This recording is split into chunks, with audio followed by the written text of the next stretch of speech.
त्यांनी महाराष्ट्राच्या जनतेला, महाराष्ट्राच्या सर्व राजकीय पक्षांना एकच संदेश दिलाय की मी यशवंतराव चव्हाण साहेबांच्या वाटेवरून जाणार. शरद पवारांनी अजितदादांना या जिल्ह्याचं पालकमंत्री पद दिलं होतं. त्यामुळे अजितदादांचा सातारा जिल्ह्यातल्या 11 तालुक्यांमध्ये गावोगावी कनेक्ट आहे. ज्यावेळेस जिल्हा परिषदेची निवडणूक लागली त्यावेळेस भाजप वनवे सत्ता सातारा जिल्ह्यामध्ये आणेल आणि थम्पिंग मेजॉरिटीने भाजपची सातारा जिल्हा परिषदेवर सत्ता येईल अशा पद्धतीचं एक वातावरण सातारा जिल्ह्यामध्ये निश्चितपणे होतं. जिल्हा परिषदेच्या निवडणुकांच्या पार्श्वभूमीवरच दादांचं निधन झालंय आणि दादांच्या निधनामुळे संपूर्ण महाराष्ट्रामध्ये एक प्रकारची सहानुभूतीची लाट ही राष्ट्रवादी काँग्रेसच्या विषयी, विशेषतः घड्याळ जिथं आहे तिथं आहे. फलटणची लढाई निंबाळकर विरुद्ध निंबाळकर अशीच आहे. म्हणजे रामराजे नाईक निंबाळकर विरुद्ध रणजितसिंह नाईक निंबाळकर अशी ही लढाई आहे. भाजपची एवढी मोठी स्ट्रॉंग फळी आहे की जयकुमार गोरे, शिवेंद्रराजे भोसले, उदयनराजे भोसले, मदनदादा भोसले, म्हणजे एकदम हेवीवेट लीडर्स आहेत. अतुल भोसले, मनोज घोरपडे, धैर्यशील कदम, महेश शिंदे, रणजितसिंह नाईक निंबाळकर या सगळ्यांच्या विरोधामध्ये राष्ट्रवादी काँग्रेसमध्ये एकांड्या शिलेदाराप्रमाणे टक्कर कोण देते तर मकरंद पाटील देतात. नगरपालिकेच्या निवडणुकीनंतर साताऱ्याची निवडणूक ही एकतर्फी होती. आता सातारा जिल्ह्यातली जिल्हा परिषदेची निवडणूक ही एकतर्फी नाही, ती काट्याची लढाई होईल. भावनिक वातावरण निश्चितपणे आहे. त्या वातावरणाचा राष्ट्रवादी काँग्रेसला फायदा होईल. परंतु भाजपचे ज्या पद्धतीचं विकासाचं मॉडेल घेऊन भाजप उतरलेले आहे ते पाहता सहजासहजी राष्ट्रवादी काँग्रेसला हे सत्तेवर पुन्हा येऊ देणार नाहीत. त्यामुळे लढाई ही काट्याची होईल.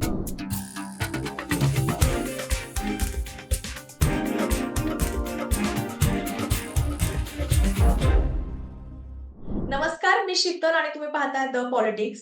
खरं तर 28 जानेवारी ते 31 जानेवारीच्या दरम्यान ज्या काही राजकीय घडामोडी घडल्या त्या आपण सगळ्यांनी पाहिल्या. पण 31 जानेवारीला सुनेत्रा पवारांनी उपमुख्यमंत्री पदाची शपथ घेतली आणि यानंतर अगदी 2च दिवसात म्हणजे 2 जानेवारीला आजच त्यांनी सातारचा दौरा केला. या दौऱ्यादरम्यान त्यांनी प्रीती संगम जे यशवंतराव चव्हाणांचं स्मृतीस्थळ आहे तिथे जाऊन दर्शन घेतलं. या सगळ्यातून त्यांनी नेमकं महायुती असो किंवा महाविकास आघाडी असो आणि एकूणच सगळेच राजकीय पक्ष यांना कोणता संदेश देऊ पाहिलाय. कारण आपण पाहिलं तर सध्या सगळीकडेच त्यांच्यावरती तेवढ्याच मोठ्या प्रमाणावर टीकाही होतीये वेगवेगळ्या स्तरातून. पण या सगळ्याला झुगारून त्यांनी एक आपला रूट तयार केलाय का असं दिसतंय. आणि एकूण आता येत्या जिल्हा परिषद पंचायत समितीच्या निवडणुकांचा विचार केला तर अजित पवारांच्या अकाली निधनानंतर या सातारा जिल्ह्यातल्या जिल्हा परिषद निवडणुकांचं चित्र कसं असेल, भाजप, शिवसेना, शिंदे गट असेल, अजित पवार गट असेल, या सगळ्यांच्या भूमिका कशा राहतील या सगळ्या संदर्भात चर्चा करण्यासाठी आपल्यासोबत सातारचे पुढारीचे निर्वासी संपादक हरीश पाटणे सर जोडले गेलेले आहेत. सर, खूप खूप स्वागत आहे तुमचं द पॉलिटिक्स. नमस्कार. सर, पहिला प्रश्न हाच आहे की आपण पाहिलं आज सुनेत्रा पवारांनी सातारचा दौरा केला. त्या दौऱ्यावेळी त्यांनी मी मागे सांगितल्याप्रमाणे यशवंतराव चव्हाणांच्या स्मृतीस्थळावर दर्शन घेतलं. यातून त्यांनी नेमकं महायुती असो किंवा महाविकास आघाडी असो किंवा सगळेच राजकीय पक्ष नेमकं कोणता संदेश देऊ पाहिला त्यांनी? त्यांनी महाराष्ट्राच्या जनतेला, महाराष्ट्राच्या सर्व राजकीय पक्षांना एकच संदेश दिलाय की मी यशवंतराव चव्हाण साहेबांच्या वाटेवरून जाणार. जी वाट अजितदादांनी चोखाळली होती त्याच वाटेवरून मी जाणार अशा पद्धतीचा मेसेज सुनेत्रा पवार यांनी महाराष्ट्राच्या जनतेला दिलाय. तुम्ही बघा, जरी अजित पवारांनी शरद पवारांची फारकत घेऊन भाजप बरोबर किंवा शिंदे सेनेबरोबर किंबहुना महायुती बरोबर जाण्याचा निर्णय घेतला तरी सुद्धा हा निर्णय घेताना शाहू फुले आंबेडकर हाच माझा विचार असेल आणि यशवंतराव चव्हाण साहेबांच्या विचारांवर पाऊल ठेवून माझा पक्ष काम करेल अशा पद्धतीची रणनीती, अशा पद्धतीची राजकीय रणनीती करून अजितदादांनी त्यांच्या हयातीमध्ये वाटचाल केली. जेव्हा जेव्हा यशवंतराव चव्हाण साहेबांचा जयंतीचा कार्यक्रम असेल, पुण्यतिथीचा कार्यक्रम असेल किंवा महाराष्ट्रातल्या राजकीय सभांचा शुभारंभ असेल, त्या प्रत्येक वेळेला अजितदादांनी यशवंतराव चव्हाण साहेबांच्या समाधीचं दर्शन घेऊन सुरुवात केली होती. किंबहुना राष्ट्रवादी काँग्रेसच्या उभारणीचा पायाच यशवंतराव चव्हाण साहेबांचा विचार आहे आणि तोच विचार पुढे घेऊन अजितदादांनी त्यांच्या राजकीय कारकिर्दीमध्ये काम केलं. सुनेत्रा पवारांनी शपथविधी घेतल्यानंतर त्या लगेचच कराडच्या यशवंतराव चव्हाण साहेबांच्या समाधी स्थळावर आल्या आणि त्यांनी हाच मेसेज दिला की मी अजितदादांच्याच वाटेनं जाईल, मी यशवंतराव चव्हाण साहेबांच्याच वारशानं पुढे जाईल. सध्या आपण पाहिलं तर जिल्हा परिषद पंचायत समितीच्या निवडणुका आता 7 तारखेला होणार आहेत. या अनुषंगाने पाहायचं तर आता अजितदादांच्या अकाली निधनानंतर असं दिसून येतंय, की सातारा जिल्ह्यात म्हणा किंवा एकूणच राज्यभर आता राष्ट्रवादीच्या बाजूने सहानुभूती आहे. पण सातारा जिल्ह्याचा विचार केला तर विधानसभेला म्हणा किंवा नगर परिषद, नगरपंचायतीच्या वेळेस देखील तिथे राष्ट्रवादी शरद पवार गट असो किंवा कोणताही, तिथे पूर्णपणे नाकारल्याचं दिसलं मतदारांनी. पण आता मात्र ही सहानुभूती कुठे मतदानामध्ये कन्व्हर्ट होईल का मतांमध्ये? फरक नक्कीच पडेल. मुळातच शीतल आपण समजून घेतलं पाहिजे. या जिल्ह्यावर यापूर्वी शरद पवारांचा पगडा राहिलेला आहे. नंतरच्या कालावधीमध्ये शरद पवारांनी अजितदादांना या जिल्ह्याचं पालकमंत्री पद दिलं होतं. त्यामुळं अजितदादांचा सातारा जिल्ह्यातल्या 11ही तालुक्यांमध्ये गावोगावी कनेक्ट आहे. आणि त्यांनी तयार केलेले कार्यकर्ते भाजपमध्ये आहेत, अन्य ठिकाणी गेलेले आहेत नंतर. परंतु मूळ कनेक्ट अजितदादांचा या जिल्ह्यामधल्या 11ही तालुक्यांमध्ये आहे. आता नगरपालिकेच्या ज्या निवडणुका झाल्या त्यामध्ये तुम्ही मगाशी म्हटल्याप्रमाणे 4ही विधानसभा मतदारसंघांमध्ये भाजपचे आमदार असल्यामुळं, भाजपची मेजॉरिटी अनेक ठिकाणी असल्यामुळं तिथं तो प्रभाव पडला आणि नगरपालिकेमध्ये बहुतांश ठिकाणी भाजपची सत्ता आली आणि राष्ट्रवादी काँग्रेसच्या उमेदवारांना नाकारलं गेलं. मात्र जिल्हा परिषदेची परिस्थिती ही वेगळी आहे आणि नगरपालिकांची परिस्थिती वेगळी आहे. जिल्हा परिषदेच्या निवडणुकांच्या पार्श्वभूमीवरच दादांचं निधन झालंय आणि दादांच्या निधनामुळं संपूर्ण महाराष्ट्रामध्ये एक प्रकारची सहानुभूतीची लाट ही राष्ट्रवादी काँग्रेसच्या विषयी विशेषतः घड्याळ जिथं आहे तिथं आहे.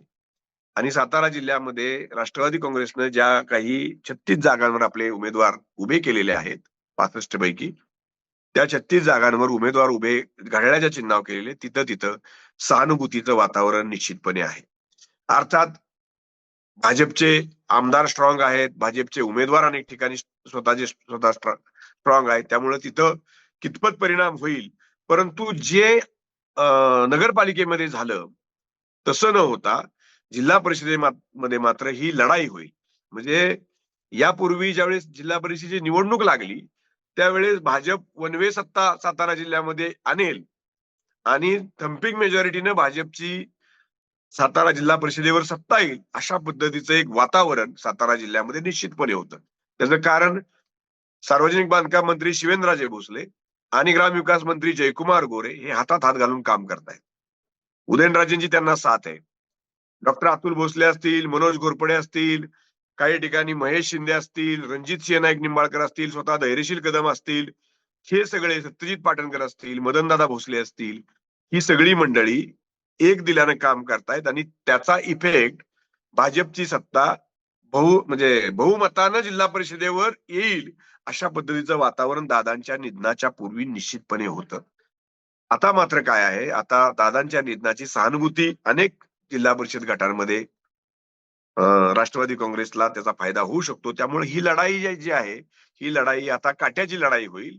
लढती होतील, ह्या अटीतटीच्या होतील आणि अनेक ठिकाणी तुम्हाला सहानुभूतीचाही इफेक्ट झालेला दिसेल. म्हणजे पूर्वीची जी लढाई एकतर्फी होणार होती तशी न होता दादांच्या निधनानंतरच्या सहानुभूतीचा फायदा राष्ट्रवादी काँग्रेसला निश्चितपणे सातारा जिल्ह्यात होऊ शकतो. हे सर आता म्हणजे अजितदादांच्या निधनानंतर असं होऊ शकतं हे आपण बोलतोय. पण ज्या पद्धतीनं भाजपकडून असा विश्वास व्यक्त केला गेलेला, की आम्ही बहुमताने येऊ आणि बहुमतासाठी तिथे 33चा आकडा गरजेचा आहे सातारा जिल्हा परिषदेसाठी. मग असं असताना त्यांचे 4 आमदार आहेत सातारा जिल्ह्यात आणि इतर 2 ठिकाणचं पाहिलं तर पाटण आणि हे जे राहतात विधानसभा मतदारसंघ. मग 4 मतदारसंघांचं मिळून आपण पाहिलं तर 28 गट होतात. मग ह्या 2 विधानसभा मतदारसंघाचं गणित कसं जुळवू शकली असती भाजप किंवा जुळवेल? नाही, तुम्ही पाटणमध्ये सत्यजित सिंह पाटणकरांना त्यांनी भाजपमध्ये घेतलंय. मुळातच पाटणची लढाई ही कुठलाही पक्ष वगैरे असो, पाटणची लढाई देसाई विरुद्ध पाटणकर अशीच झालेली आहे. आणि हे कधी कधी हे आमदार म्हणून निवडून आलेले ते कधी कधी 2000-3000 मतांच्या फरकानं निवडून आलेले. एवढी काट्याची लढाई ही पाटणमध्ये झालेली आहे. आणि त्यामुळं जरी तिथं पाटणचा आमदार जरी विधानसभेचा भाजपचा नसला तरी सुद्धा ज्या पद्धतीनं जयकुमार गोरे सत्यजित पाटणकरांना ताकद देत आहेत, ज्या पद्धतीने शिवेंद्रराजे सत्यजित पाटणकरांना ताकद देत आहेत, ज्या पद्धतीने उदयनराजे पाटणकरांना ताकद देत आहेत, ते पाहता शंभूराज देसाईंसाठी ही लढाई एकतर्फी नाही. त्यामुळे तिथं भाजप विरुद्ध शंभूराज देसाई अशा पद्धतीचंच वातावरण आता तयार झालेलं आहे. त्यामुळं जे तुम्ही म्हणताय की 4 विधानसभा मतदारसंघामध्ये आहे तसं अन्य विधानसभा मतदारसंघांमध्ये हे वातावरण असं राहील. तुम्ही व्यक्तिशः काही आमदारांचा उल्लेखही केला म्हणून एक विचारते, की आता युत्या आघाड्यांचा विचार केला तर फलटणमध्ये आपण पाहिलं तर कोरेगावमध्ये भाजप आणि शिवसेना एकत्र लढतीये. पण तिथे कोरेगावमध्ये शिंदे सेनेचे आमदार आहेत, महेश शिंदे. त्यांनी त्यांच्या पत्नीला मात्र खटाव गटामध्ये भाजपच्या चिन्हावर उभं केलंय किंवा त्यांनी अर्ज भरलाय. तर हे सगळं गणित किंवा ही रणनीती काय आहे नेमकी? त्याच्यामध्ये कसं आहे, त्याच्यामध्ये तांत्रिक मुद्दे आहेत. एक गोष्ट समजून घ्या की प्रिया शिंदे ज्या महेश शिंदेच्या पत्नी आहेत, त्या मुळातच भाजपच्या कोर टीम मध्ये प्रदेश कार्यकारिणीवर आहेत. त्यामुळं त्यांना जी काही उमेदवारी मिळालेली आहे ती भाजप म्हणूनच मिळालेली आहे. महेश शिंदेच्या पत्नी आहेत का, आहे इंटरनल ऍडजस्टमेंट आहे. आता सातारा जिल्ह्यातल्या भाजपच्या राजकीय नेत्यांना जर ही ऍडजस्टमेंट मान्य असेल की कोरेगावमध्ये धनुष्यावर, सातारा तालुक्यामध्ये सुद्धा असंच आहे. सातारा तालुक्यामध्ये सुद्धा महेश शिंदेच्या जे काही सीट्स आहेत, जे उदयनराजे शिवेंद्रराजेंचे त्याच्यामध्ये काही कार्यकर्ते आहेत, त्यांना संयुक्त उमेदवारी जी आहेत त्या कमळाच्या चिन्हावर आहेत. खटावमध्ये प्रिया शिंदे किंवा अन्य असतील त्या कमळाच्या चिन्हावर आहेत आणि कोरेगावात मात्र धनुष्याच्या चिन्हावर आहेत. तर ही त्यांची इंटरनल ऍडजस्टमेंट आहे. कोरेगावामध्ये समोरासमोर लढाई आहे, पण इकडे भाजपच्या मंडळींना ते मान्य आहे. आणि मुळात महेश शिंदे मूळचे हे भाजपचे आहेत, मूळचे. म्हणजे ज्यावेळेस ह्यातली गंमत अशी आहे की उद्धव ठाकरेंचं जे काही सरकार, महाविकास आघाडीचं जे काही ज्यावेळी सरकार आलं होतं, पहिलं सरकार, आणि त्यावेळेस हे सगळे एकत्र होते, त्या कालावधीमध्ये ह्या झालेल्या ज्या ऍडजस्टमेंट आहेत त्या ऍडजस्टमेंट त्या तशाच आहेत. त्यामुळे महेश शिंदे त्यावेळेस जे शिवसेनेत त्यांना त्यावेळेस जे गेलेले आहेत ते तिथंच आहेत. मूळचे त्यांची भाजपची विचारसरणी आहे.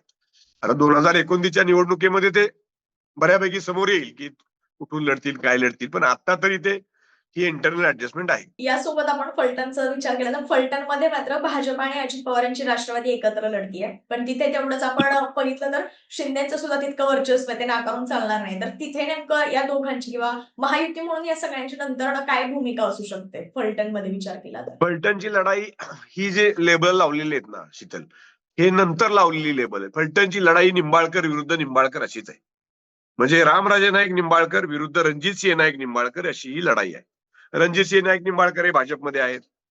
त्यांनी तिथं इंटरनल राष्ट्रवादी काँग्रेसच्या अजितदादा गटाशी त्यांची ऍडजस्टमेंट आहे. रामराजे नाईक निंबाळकरांनी, रामराजे स्वतः राष्ट्रवादी काँग्रेसचे आमदार आहेत, परंतु रामराजेंचे जे काही उमेदवार आहेत ते शिवसेनेच्या धनुष्याच्या म्हणजे शिंदे गटाच्या चिन्हावर आहे. त्यामुळे ही समोरासमोरच लढाई आहे. म्हणजे शिंदे विरुद्ध फडणवीस अशा पद्धतीची ही लढाई कुठं तुम्हाला पाहायला मिळेल तर ती फलटणमध्ये पाहायला मिळेल.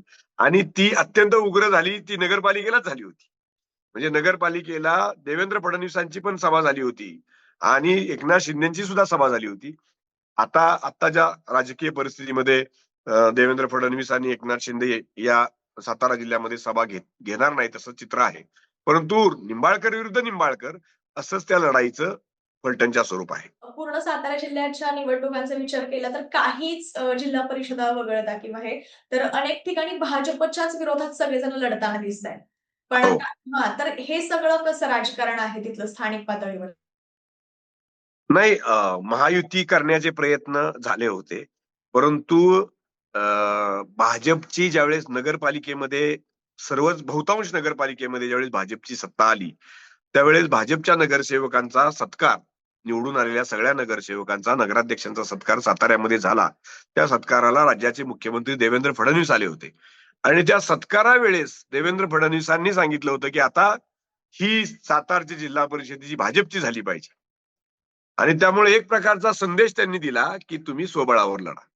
साहजिकच शंभूराज देसाई यांनी महायुतीचे प्रस्ताव ठेवले, जे पालकमंत्री आहेत, जे शिंदे गटाचे नेते आहेत, परंतु त्या प्रस्तावांना शिवेंद्रराजे, जयकुमार गोरे यांनी धुडकावून लावलं. ते कुठल्याही बैठकांना गेले नाहीत.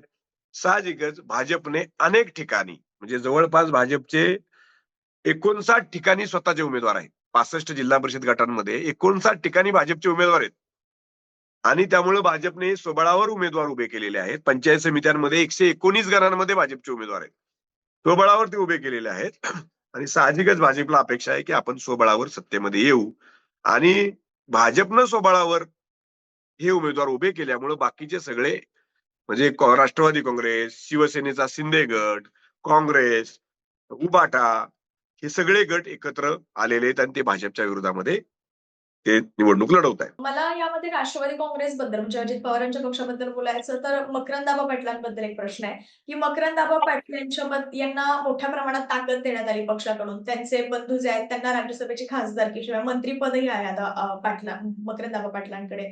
मग असं असतानाही त्यांना स्वतः अशी म्हटली जाते ती वाई नगरपालिका सुद्धा राखता आली नाही किंवा एकूणच तिथे 5 गणीमध्ये जे नगराध्यक्ष झाले तेही 2 मतांनी फक्त निवडून आले. मग असं असताना एवढं एवढं सगळं मिळालेलं असताना किंवा ताकद दिलेली असताना नेमकं यांचं नेतृत्व कुठे कमी पडतं किंवा कशात ते मागे आहेत असं वाटतं? काय सांगता येईल याच्याबद्दल? तुम्ही म्हणता ते खरं आहे, की वाई नगरपालिकेच्या निवडणुकीमध्ये बऱ्याच अंशी दुर्लक्ष झालं. म्हणजे अनिल सावंत हे मुळातच मकरंद पाटलांचे अत्यंत जवळचे विश्वासू समर्थक होते. अनिल सावंतांना डावलून, कार्यकर्त्याला डावलून नवख्या उमेदवाराला, की ज्याचा राजकारणाशी कसलाही संबंध नाही, अशा उमेदवाराला उमेदवारी दिली गेली राष्ट्रवादी काँग्रेसकडून.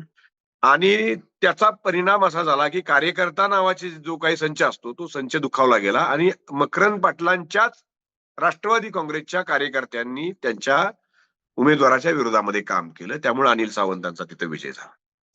त्यामध्ये साहजिकच हे पॅचअप करायला मकरंदाबा कमी पडले, त्यांचं दुर्लक्ष झालं.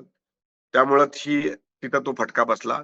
पाचगणीमध्ये उलट मी म्हणेल पाचगणीची यापूर्वीची सत्ता ही कायम लक्ष्मी कराडकरांच्या हातात आली होती. पाचगणीची सत्ता शीतल कधीही मकरंद पाटलांकडे नव्हती. ती सत्ता त्यांनी आणलेली आहे. म्हणजे पाचगणीच्या सत्तेमध्ये मकरंद पाटलांनी परिवर्तन केले. किंबहुना महाबळेश्वरच्या सत्तेमध्ये सुद्धा मकरंद पाटलांनी परिवर्तन केलेलं आहे. महाबळेश्वरचा त्यांचा नगराध्यक्ष आहे, पाचगणीचा त्यांचा नगराध्यक्ष आहे. त्यामुळं तुम्ही म्हणताय नेतृत्वाच्या बाबतीमध्ये तर मला असं वाटत नाही. उलट आता तर भाजपची एवढी मोठी स्ट्रॉंग फळी आहे की जयकुमार गोरे, शिवेंद्रराजे भोसले, उदयनराजे भोसले, मदनदादा भोसले, म्हणजे एकदम हेवीवेट लीडर्स आहेत. अतुल भोसले, मनोज घोरपडे, धैर्यशील कदम, महेश शिंदे, रणजितसिंह नाईक निंबाळकर या सगळ्यांच्या विरोधामध्ये राष्ट्रवादी काँग्रेसमध्ये एकांड्या शिलेदाराप्रमाणे टक्कर कोण देते तर मकरंद पाटील देते. आणि त्यांना सगळ्या बाजूने घेरलंय, म्हणजे त्यांच्या मतदारसंघामध्ये ते गुंतून राहतील अशा पद्धतीची व्यूहरचना शिवेंद्रराजे आणि जयकुमार गोरे यांनी केलेली. त्यामुळं बहुतांश सभा बघा वाई मतदारसंघात, खंडाळ्यामध्ये किंवा वाईमध्ये, महाबळेश्वरमध्ये या सगळ्या लिडर्सच्या सभा होत आहेत आणि एक प्रकारे राष्ट्रवादी काँग्रेसच्या मुख्य नेत्यालाच जखडून ठेवायचं अशी भाजपनं रणनीती आखलेली आहे. आपण भाजप आणि यांच्याबद्दल बोललो राष्ट्रवादी. आता शिंदे सेनेचं पाहिलं तर एकनाथ शिंदेचं सातारा हे मूळ गाव आहे किंवा होम पिच आहे असं पण म्हणू शकतो. त्यांची एकूण तिथली भूमिका किंवा त्यांनी आखलेल्या स्ट्रॅटेजी काय असतील किंवा कसं असेल त्यांच्या बाजूने चित्र? नाही, मुळात आता एकनाथ शिंदेचं गाव सातारा जिल्ह्यामध्ये आहे, महाबळेश्वर तालुक्यामध्ये आहे. तिथं त्यांचा महाबळेश्वरचा प्राबल्य आहे. एकनाथ शिंदेचा जो गट आहे त्या गटाचं नेतृत्व शंभूराज देसाई करतायत. त्यांची ताकद पाटणमध्ये आहे. त्यांची दुसरी ताकद आहे ती कोरेगावमध्ये आहे. कोरेगाव विधानसभा मतदारसंघाचं नेतृत्व हे महेश शिंदे करतात. परंतु महेश शिंदे हे भाजप बरोबर आहेत, अनेक ठिकाणी आहेत. म्हणजे कोरेगाव खटावमध्ये आहेत, सातारा तालुक्यामध्ये आहेत. म्हणजे तो विषय येतो फक्त कोरेगाव पुरता. म्हणजे लढतायत कोण तर शंभूराज देसाई लढतायत त्यांच्या गटाचं, शिंदे गटाचं नेतृत्व म्हणून. आणि त्यांना साथ कुणाची मिळाली मग फलटणमध्ये रामराजे नाईक निंबाळकर आहेत, त्यांची मिळालेली आहे. किंवा इतर ठिकाणी जे काही लोकल पातळीवरचे नेते आहेत त्यांची साथ मिळाली. आणि म्हणून शंभूराज देसाईंनी अनेक ठिकाणी ऍडजस्टमेंट ही राष्ट्रवादी काँग्रेसच्या अजित पवार गटाबरोबर सुद्धा केलेली. काही ठिकाणी त्यांच्या एकत्रित सुद्धा सभा होतील आणि त्यामुळं ही लढाई भाजप विरुद्ध सर्वपक्षीय असं या सातारा जिल्ह्याच्या लढाईचं स्वरूप आता झालेलं आहे. सर पुन्हा एकदा मी अजित पवारांचं नेतृत्व म्हणजे आधी जसं राहिलं त्याबद्दल बोलेल, की आपण पाहिलं तर सातारा जिल्हा हा राष्ट्रवादीच्या कायम पाठीशी राहिला असं बोललं जातं. मग ते शरद पवार यांच्या राष्ट्रवादी मगाशी मी म्हटलं तसं आणि कुठेतरी अजित पवारांना याबद्दल सहानुभूती होतीच. पण हे सगळं आता चित्र पूर्णपणे बदललेलं आहे. सुनेत्रा पवारांकडे हे नेतृत्व आलंय किंवा एकूणच अजित पवारांच्या वाटेवर चालण्यास त्यांनी निर्णय घेतलाय आता. सुनेत्रा पवारांचं नेतृत्व कसं राहील सातारा जिल्ह्यातलं तुम्हाला काय वाटतं? किती सक्षमपणे त्या नेतृत्व करतील? मला खात्री आहे की सुनेत्रा पवार या अजितदादांच्या पावलावर पाऊल टाकत सातारा जिल्ह्यामध्ये सक्षमपणे राष्ट्रवादी काँग्रेसचं नेतृत्व करतील. त्याचं कारण आज यशवंतराव चव्हाण साहेबांच्या समाधी स्थळावर जर चित्र आपण बघितलं असेल तर राष्ट्रवादी काँग्रेसचे सगळे नेते सातारा जिल्ह्यातले, मकरंद पाटील स्वतः मंत्री, राज्यसभेचे खासदार, तुमचे नितीन पाटील, माजी राज्यपाल श्रीनिवास पाटील जे राष्ट्रवादी काँग्रेसचे खासदार राहिले आहेत, बाळासाहेब पाटील जे शरद पवार गटाचे आमदार आहेत, ते स्वतः होते. किंबहुना राष्ट्रवादी काँग्रेसची अजित पवार गटाची संघटना, ती सगळी संघटना सुनेत्रा पवारांबरोबर होती. त्यानंतर फलटणला ते त्या जाधव कुटुंबाला भेटायला गेले, तिथेही सुद्धा हे सगळे लोक त्यांच्यासोबत गेले होते. आणि त्यामुळे राष्ट्रवादी काँग्रेसची ही जी काही अजितदादांनी उभी केलेली जी फळी आहे, ही फळी सुनेत्रा पवारांबरोबर राहील. आणि सातारा जिल्ह्याचा विचार केला तर सातारा जिल्हा हा अजितदादांच्या बाबतीत संवेदनशील आहे, इमोशनल आहे, भावनिक आहे. ज्या पद्धतीचा विकास सातारा अजितदादांनी केला, साताऱ्याचं मेडिकल कॉलेज, साताऱ्याचं एक कास धरणाची उंची अजितदादांमुळे वाढलेली आहे, अजितदादांमुळे झालेली आहे. साताऱ्यामध्ये उभ्या राहिलेल्या अनेक विकास कामांचे प्रोजेक्ट असतील, प्रकल्प असतील, ते अजितदादांमुळे झाले. प्रकल्प झाले नसते ही वस्तुस्थिती आहे. आणि सातारा जिल्ह्यातल्या जनतेला माहित असल्यामुळं अजितदादांनंतर सातारा जिल्ह्यातली राष्ट्रवादी काँग्रेसचे कार्यकर्ते आणि सातारा जिल्ह्यातली जनता सुद्धा ही सुनेत्रा पवारांना निश्चितपणे मदत करतील असं मला वाटतंय. शेवटचा प्रश्न सर, तुम्ही तर हे सांगितलंच की कशा पद्धतीने राष्ट्रवादीची त्यांना साथ आहे, म्हणजे एकूणच सगळ्या स्थानिक पातळीवरही नेत्यांची आणि कार्यकर्त्यांची. पण आता ज्या पद्धतीनं त्यांनी साताराचा पहिला दौरा हा उपमुख्यमंत्रीपद स्वीकारल्यानंतर साताराचा केला आपण म्हटलो, या सगळ्यानंतर प्रीती संगमावर जाऊन त्यांनी घेतलेलं दर्शन, यामुळे साताऱ्यातली निवडणूक एक प्रकारे फिरू शकते असं वाटतं आता? साताऱ्यातली निवडणूक, मी जबाबदारीने सांगतो, साताऱ्यातली निवडणूक पूर्वी एकतर्फी होती. नगरपालिकेच्या निवडणुकीनंतर साताऱ्याची निवडणूक ही एकतर्फी होती. आता सातारा जिल्ह्यातली जिल्हा परिषदेची निवडणूक ही एकतर्फी नाही, ती काट्याची लढाई होईल. भावनिक वातावरण निश्चितपणे आहे, त्या वातावरणाचा राष्ट्रवादी काँग्रेसला फायदा होईल. परंतु भाजपचे ज्या पद्धतीचं विकासाचं मॉडेल घेऊन भाजप उतरलेले आहे आणि दोन राजकीय नेते प्रबळ, शिवेंद्रराजे आणि जयकुमार गोरे यांचं जुळलेलं ट्युनिंग, अंडरस्टँडिंग जे भाजपच्या नेत्यांमध्ये आहे, ते पाहता सहजासहजी राष्ट्रवादी काँग्रेसला हे सत्तेवर पुन्हा येऊ देणार नाहीत. त्यामुळे लढाई ही काट्याची होईल. भाजप आपलं प्राबल्य ठेवण्याचा प्रयत्न निश्चितपणे करताना दिसेल. सर, तुम्ही वेळ दिलात आणि सातारा जिल्ह्यातल्या एकूणच सगळ्या जिल्हा परिषद असो किंवा पंचायत समिती असो, याच्या अनुषंगाने आम्हाला माहिती दिली आणि सुनेत्रा पवारांचं नेतृत्वाबद्दल, म्हणजे कशा पद्धतीने सक्षम ठरू शकतं याबद्दलही तुम्ही आम्हाला माहिती दिली. त्याबद्दल खूप खूप धन्यवाद. Thank you very much.